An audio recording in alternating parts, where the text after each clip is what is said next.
Hey guys, I have something super exciting for you today.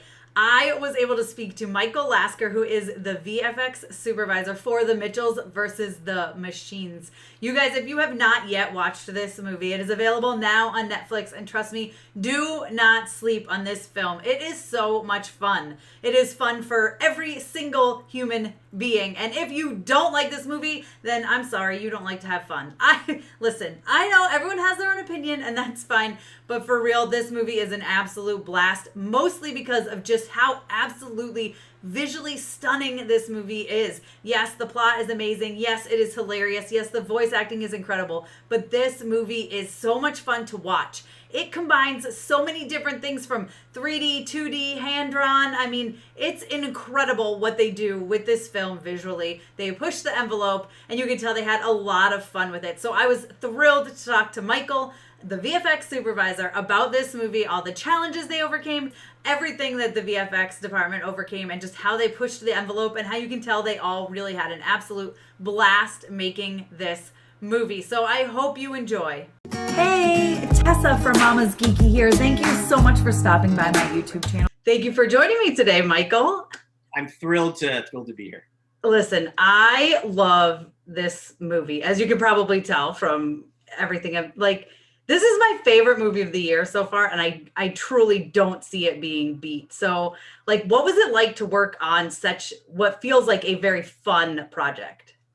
I mean, from the get-go, Mike Rianda kind of was like a force that came to the company. Like he was like and he brought all this energy and he brought all this creativity, and it was just like infectious. And working on this project was just, I mean, the creativity, the new painterly style we had to come up with, lots of challenges to face, but it was just like a whirlwind. I spent about, I guess, 2 years on the project, but it went like that, because you go through development and figuring out how you're going to make the movie look how it's going to look, and then you got to bring it to life, and then you got to push the whole movie through, and it was just amazing experience.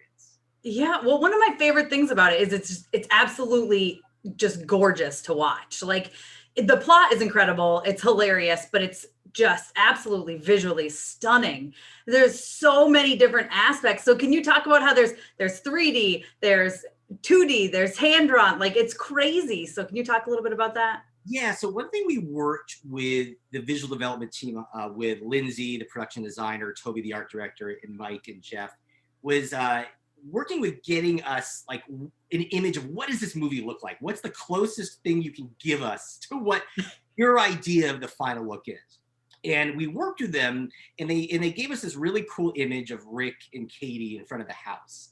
And basically what we did is we sat down and we analyzed it, and we're like, look at what those outlines are doing. Look at what the brush strokes on that arm are doing. How does that shadow, it's like pooling like watercolor on the ground. And look at the trees, look at the leaves, how they're simplifying in an artistic way. And we broke down all of the elements as much as we could that we could pick out. And then we kind of worked with them to figure out how are we going to recreate it, and then how are we going to make it move? Because that's step 2. So what we just toss everything out. We're like, let's match this as much as we can. I don't care if what we're doing is a complete mess. And then once we do that, then we got to figure out how to make it move. And that's kind of the next thing. But and they were great. We got these great image breakdowns of when there's highlights of the skin. What happens with that? What do the eyes look like? The little pupils versus irises. It was very pupil centric, very thin irises. But we really worked with them to try to, down to the most minute detail, try to get a fleshed out concept, because we have to build everything from scratch on our end. So we're building this world and designing everything. So it was a great collaborative relationship with that. It's awesome. I mean, it's just so, like I said, it's so beautiful. I love how bright it is. But one thing, speaking of bright, the opposite of bright, my nightmares are going to be filled with these furbies. I have always hated furbies anyway. They terrify me. But these are so scary. So can you talk about those scenes were so dark? What collaboration did you have in making them so terrifying? Well, first we got a real Furby. as reference. So we had one of those in the office.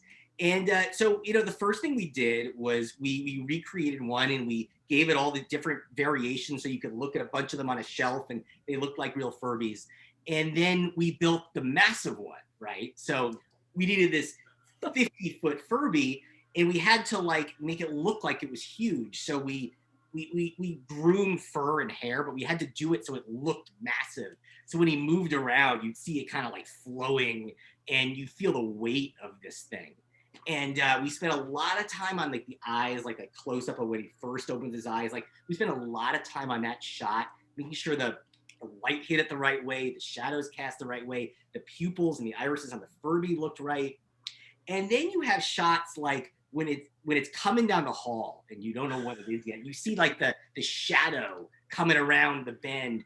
We spent a lot of time just making that like really ominous and scary. But the scene when it breaks out of the toy store for the first time, just like it was an effects artist's dream, because we just destroyed this place. And it was just an amazing scene. But we loved making the Furbies, and we tried to make them as creepy, especially when they're like falling down. Yes. If you watch those shots, we just cut silhouettes of them like up on the rafters. So you see them and you hear their voices, but you just see the shapes, and it just made a really scary like vibe. Yeah. It reminded me of like another thing I hate is spiders. It made me feel like spiders like dropping down. Yeah, right. It's like your nightmare, like dropping out of the tree. And we really tried to have them sort of come in and out of the light, and then when they finally come at you, you see those eyes just poke out and just come right at camera. And yeah, we worked a lot on just the timing of the falling and just maximizing the creepiness. Yeah, well, good job, because it's terrifying. That is the scariest scene. Like I've watched this movie several times with my kids already. My girls laugh the whole time because I sit there like this. I'm like, I can't watch this part. And then they tell me they want Furbies, and I'm like, no Furbies allowed in this house. Right. Yeah, I'm going out and buying them, right? Right. Probably. Oh gosh. But so Monchi, I have a Monchi backyard. Love Monchi. Yeah. He's amazing. I have a pug myself. She only has one eye, but I have a pug. So I want to know about just creating Monchi, and like because pugs usually, as Monchi does, kind of stand still most of the time. Right. But but he's still such a big part of this story. Yeah, he was actually challenging, because the movie is very stylized, and he was our furry character. So we really had to figure out a way to stylize the fur. So you didn't want to pick out every little piece of hair. So we actually used a similar technique that we used on the trees and the leaves, where we sort of simplify the detail in a very brushstroke artistic way, right? And then on top of that, like his animation, like the eyes, how they kind of moved independent of each other, and really played with that. And then just, how the outline sort of went around his ears, and he had, where his whiskers are, he has like these wispy shapes in his muzzle. And actually, you can kind of see them on your stuffed animal there, but like we tried to isolate areas that we could really make look graphic on him. And because you always want graphic cues with things. It doesn't need to be overdone as long as you get it. So we really picked out those little squiggles, the muzzle, the nose, the outlines around the eyes, really just to get him to look painterly, but like no question he's a pug, and he's, zany. And but he was tricky. He was a tricky character. And if you look at the look dev turntables of him, when we spin him around, he's got these wispy fur on his hind, which is like really, really funny. But yeah, really fun character. Oh, I love Monchi. I mean, I love all the characters, and I love how unique, how unique just this movie is. Like, it feels like a movie, like something I've never seen before, combining all these different elements. And I know it went through some changes, the name change, and were there any animation changes along the way? And can you talk about that? Not really. Like the Mike Rianda, we all stayed pretty in step with the story, with the style. Like we really it was just kind of like, we always compared to like a train, we're pushing down the tracks. And most of that stuff stayed pretty consistent, even though like, the title changed back and forth and stuff like that. Mike's ideas about how the characters were like his family members and Lindsay's designs, all of that was pretty consistent, which was good, because we were able to really focus on making it all work. Yeah, that's good that you didn't have to like redo stuff. And Yeah, totally. I mean, a lot of times when there would be new jokes, we would reanimate or we would change shots, but the overall style and idea of the movie was pretty consistent. Well, it's absolutely beautiful. It's so much fun. It is second in my for me for animated films, only to another film I saw that you worked on, which is Spider-Man Into the Spider-Verse. So those are my top two. So look at you. You're 2 for 2. I mean, Spider-Verse was like no movie I've ever worked on, and it kind of broke us in to doing this type of film. It made doing Mitchell's, not easier, but we were more used to really breaking things and being super creative with CG and just trying things out. So I jumped from one to the other. So like I was in the mode, and my first day on, I met with Mike and we used the kitchen as like our test bed for things. And we just went nuts, and we made it look like this crazy watercolor painting. And they were like, "Oh my god," because you always want to go too far, and then you kind of bring it back. And it was a lot of fun just diving in and just going crazy. Yeah, I mean, so real quick on Spider-Verse, one of the things I have to compliment that I absolutely love is how, because I'm a major comic book fan, if you couldn't figure that out. So I love how it literally looks like panels from the comic. You get the dots and all that. And so that's one thing I love. So I have to compliment on that, because that I thought was fantastic. But yeah, this movie, I think it's already getting a huge response. It just came out today. Well, it's interesting you bring up the dots, though, because what was interesting on Spider-Verse is, we did something called, we quantized the shading, which means we give it kind of like this toon shading style, and then we broke that up with the dots and the hatch lines. And in this movie, we did something similar where instead of that, we used like brush strokes and painterly hues. So the shading, like as you fall into shadow, the shadow is broken up by brush strokes. So you get like this very subtle artistic lighting. And if you swing a light around the character, you see the brush strokes all like pool up into the shadows and fall away in the light. So we kept consistent a lot of those those ideas, but we just did it in a different way. Yeah. That's awesome. That's really cool. We're really psyched about, the reviews and everything and how well it's being received. And I mean, today's just been crazy with it, coming out, and, it's just like, it's overwhelming. Yeah. It's awesome though. Because I got to see it. It was probably almost 2 weeks ago, the first time I saw it now. My family watched it. And as soon as it ended, my daughters were like, "Can we watch that again?" I was like, "Yeah, let's watch it right now. This is like the perfect movie." So it's a great family movie, but it's fun for adults. There was a lot of moments my husband and I are just cracking up, and looking at each other like, okay, this is great. This is really good movie. And it's very rare to get a movie that the whole family can really enjoy. I mean, there's stuff my kids watch, but you work on these projects and you have to, the director needs such vision to take it from concept to the finish line and to just end up with the story they set out to do. Because I mean, these movies are hard to make. It is challenging. You want to get the story right. You want to get the look right. You want to get the performances. And you just, the respect I have for Mike and Jeff for being able to make a story that appeals to adults and to kids. It's super funny, but then also push the boundaries of what we can do visually. And also Sony Animation for being behind this and letting us do it. I mean, when we were on Spider-Verse, we were pinching ourselves. We're like, wow, they're letting us make this. And this just brought it to the next thing. And we're like, we just love as artists that we're able to do this, because most of us started in fine arts, got art backgrounds. I feel like I'm back in art class a lot of times when I look at whatever. It's just so much fun. Yeah, I was going to ask if there was any pushback or things you wanted to do, but it sounds like they really let you guys just run wild. Honestly, we need to make sure we go crazy enough with our ideas, because that's why I've really learned the best way to land on what everyone likes is to just go way too far. Go 5 miles too far, and then just kind of bring it back, because the worst thing you can do is sort of slowly inch your way there. You're just never going to get there. You just have to try a bunch of different things, different ideas, and see what people like, but they all have to be really aggressively far. Yeah. Well, fantastic job. Seriously. Thank you. Like I said, I mean, this thing, it's just absolutely beautiful. I could watch it all day. Like I could have it on the background. I've told my subscribers, people I've been talking to, I said, I could just pause almost any scene in this movie and like hang it up as a piece of art. Oh, thank you. Almost any scene. Well, and honestly, we're like aware that people look at every frame, because so you want to make sure that like any frame you stop on holds up, and like it all goes together cohesively, and there are obviously no mistakes, and that every frame is like a painting, and we're aware of that, and we try to really make sure that that works. Well, it's every single shot except for a Furby shot I would put on my wall as, as a painting. My girls would probably hang that up in their room so I wouldn't go in. Okay.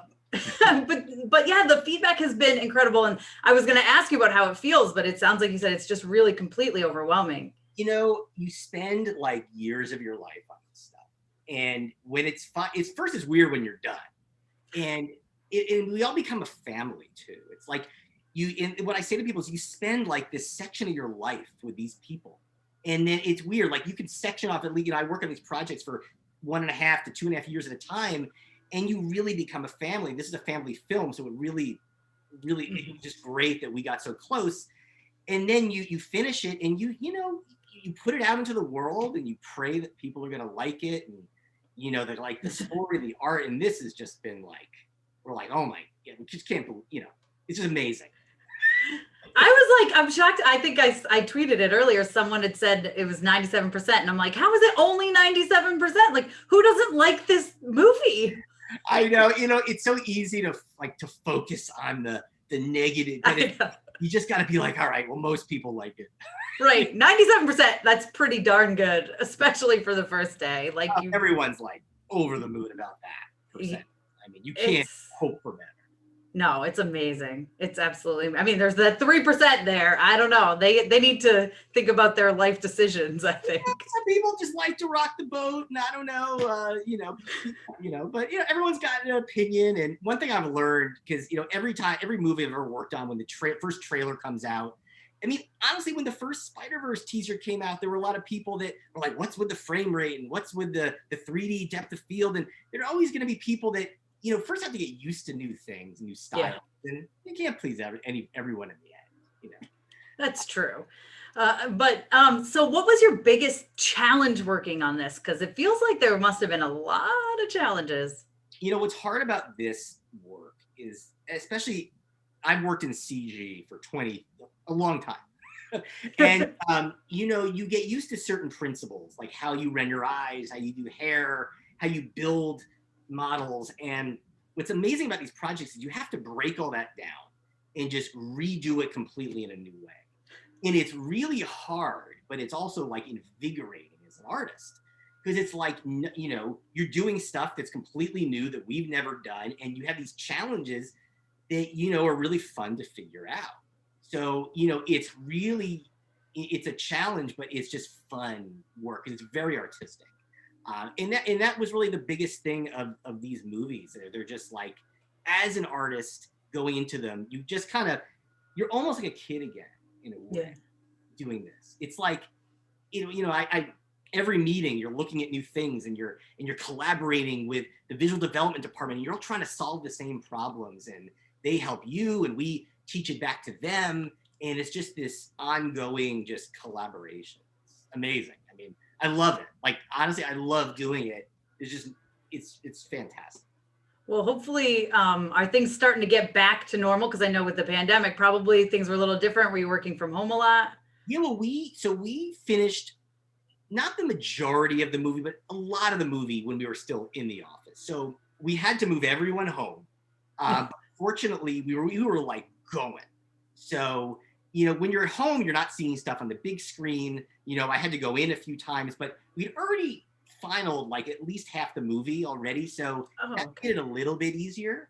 But we still, there were challenges, and our systems team moved like hundreds of people home. So in the span of like 3 to 5 days, we had to move like 500 artists into their homes with their own internet connections, with their own machines, color accurate monitors.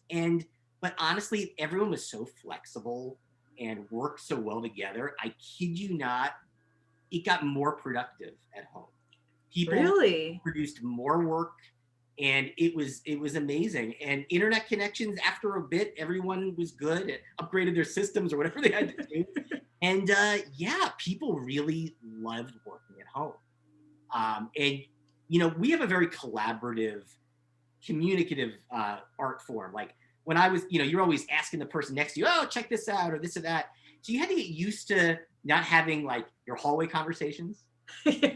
Honestly, a lot of great ideas come from just walking down the hallway. Hey, what do you think about this? So we kind of have those meetings. We have to set them up. But Yeah. used to it. It was great, and we finished it out. And yeah, everyone's excited to get back to the office though. Like I definitely miss it. I miss like just being at work, seeing stuff big every day, and definitely hoping to get back soon. Yeah. Well, hopefully. I mean, it seems like the world's starting to get there. Yeah. Starting to get back together. Maybe in time for Spider-Verse 2, you'll be Right. able to be in. Are you going to be working on that? You'll be working on that, right? I can say that I'm the visual effects supervisor. Oh, congratulations. But that's all I can say. Yeah, well, I figured. But congratulations on that. I know. I like get the scoop right now. No, I knew that wasn't going to happen. It's way too early for that. I love this stuff. Like it's just like you become addicted. Really. Like doing these stylized projects. Once you do them, it's hard not to do. Yeah. You want to go further and figure out new things and just push things past what anyone's seen. Well, that's what I love about these two movies is just, it just how, like I've said, visually stunning. Like it's like a feast for my eyes. Like I can just watch it, even on mute. I could just watch it and enjoy it. I've actually put it on in my office while I'm doing work and just had it on mute and I'll look up and I'll like giggle because I know what scene's coming up and, I tell you, the trickiest thing though is making a painting move. Because you can make the most glorious painting, but once you start to make it move, all these rules change. Yeah. So it's like it's really challenging. It's actually more challenging making it move than matching like the painting to begin with. Really? Yeah, because all of a sudden, okay, I have a line on the side of this arm or around this chin. When I turn the head, like where does that line go? So like you have to invent ways to make it look fluid and natural and not like painted on. And you want it to feel like a painting that's moving, and there's just a lot of hurdles to make that happen. Yeah, that makes sense. I guess I never thought about it that way. Yeah. Well, you do wonderful work. Well, seriously, great job. And thank you so much for taking the time today. What were you going to say? No, I love your enthusiasm. I could talk about this for an hour, to be honest. Listen, I know. It's like my favorite part. I love just looking at a movie. I love movies, obviously. So especially animation, though, it's like always about just how pretty it is. Because if you can have a great story, but if it looks like junk, you're not going to watch it.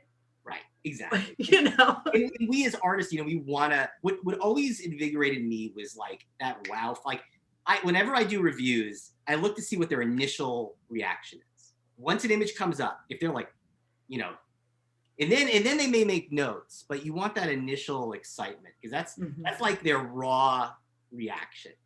That's what always kind of goes for. But no, I appreciate you having me on. I love your enthusiasm. I love that you love the movie, and we're just so really good. excited. Yeah, it's so good. I'm so glad everyone loves it because I've been telling people forever. I'm like, don't sleep on this movie. Like, and I know people are like, yeah, it's just another Netflix movie. I'm like, it's not just, I promise you, like, please watch this movie. Don't sleep on it. And like, even like my single friends, they're like, well, I don't have kids. I'm like, you don't need kids.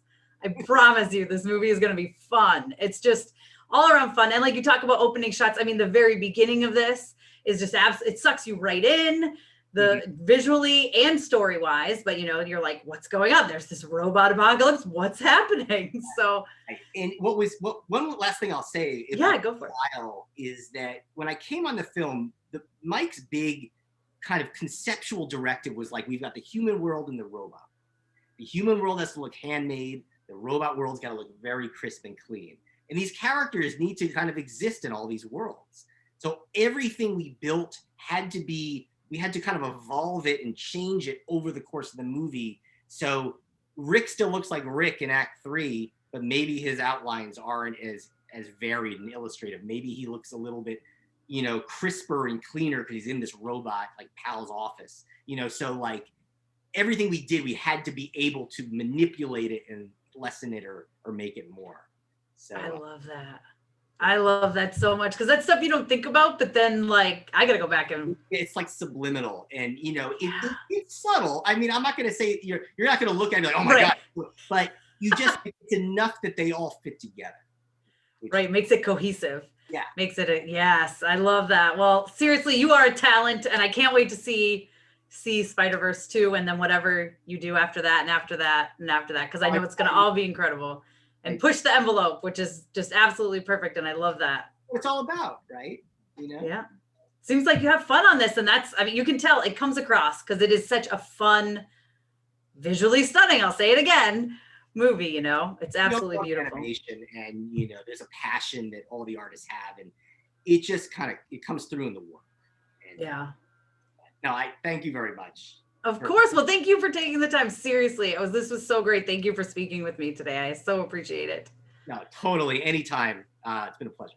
Anytime, you said it. So maybe Spider-Verse 2. We'll have to. Right. I'm sure we'll be back. We'll be back. All right, guys. I hope you enjoyed that interview with Michael Lasker, the VFX supervisor for The Mitchells versus the Machines, and as we just found out, the VFX supervisor for Spider-Man Into the Spider-Verse 2, something I'm very much looking forward to, and I know you guys are too. Now, let me know your favorite part about this interview down below in the comments. Let me know what you thought about The Mitchells versus the Machines if you've seen it already, and if you haven't, what are you waiting for? Turn this off and go watch it now. It's available on Netflix. Thank you so much to all of my monetary supporters, my members here on YouTube, as well as my patrons. If you haven't joined yet, please consider doing so. We have some really awesome perks, including a monthly Zoom meeting where we get to talk face to face. Thank you again to everyone who supports me.